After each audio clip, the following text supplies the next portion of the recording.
Salut à tous! Aujourd'hui, A2Livres vous propose de la science-fiction Feel Good.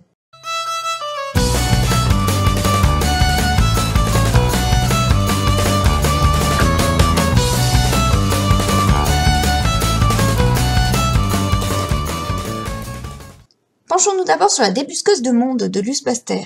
Je vous avais déjà parlé de son premier roman Les enfants du passé dans une autre vidéo. On retrouve dans celui-ci les ingrédients qui fonctionnaient déjà dans le précédent. Du space opéra, une foule de créatures extraterrestres bigarrées, un récit à la première personne alternant à chaque chapitre des points de vue entre les différents protagonistes, un vaisseau spatial qui est un personnage à part entière, mais cette fois-ci pas une IA mais plutôt un être biologique.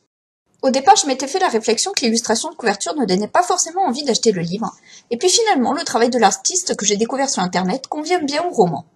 L'héroïne est une femme, mais pas humaine, c'est une sorte de grenouille, dont le boulot est de trouver, de débusquer des mondes habitables ou transformables pour accueillir les exodes de civilisations planétaires.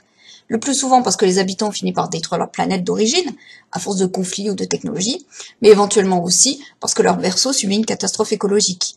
On va alors découvrir au fil des pérégrinations du capitaine Degeba et de ses camarades plusieurs civilisations, plusieurs mondes. Une bienveillance générale très agréable se dégage de ce space opéra dont le cœur ne repose pas sur une guerre, même si batailles et autres courses-poursuites galactiques sont bien là. L'œuvre est d'ailleurs présentée par son éditeur comme un roman feel good, et ceci à bon escient. Le récit est loin d'être dénué d'action, sans pour autant que des scènes de violence ne se cachent à chaque coin de chapitre. Les personnages sont de plutôt bonne morale donc, poursuivant des causes plutôt justes, sans pour autant que l'univers soit repeint couleur Barbapapa. Un tour de force pour ce parti pris original en science-fiction.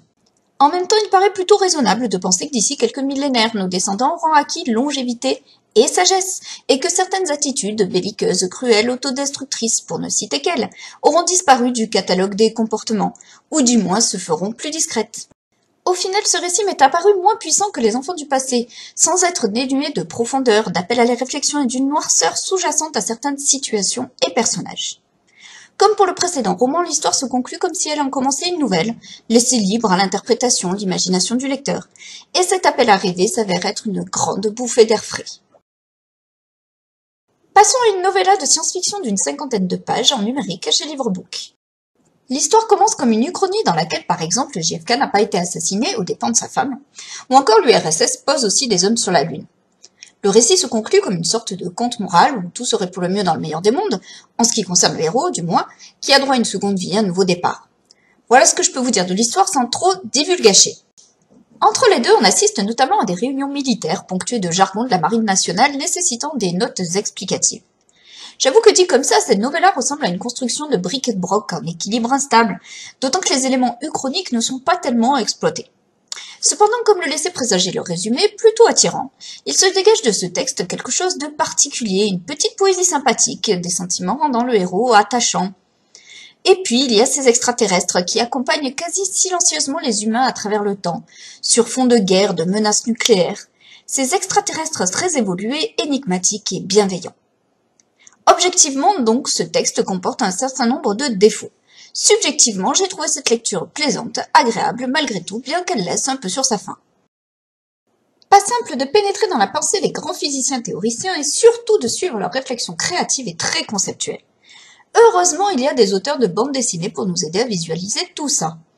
La promenade proposée dans le mystère du monde quantique a quelque chose de merveilleux, onirique, fascinant et déroutant. J'ai beaucoup aimé les couleurs qui sont rares mais présentes juste au bon moment, le contraste avec les nuances de gris soulignant habilement la démonstration.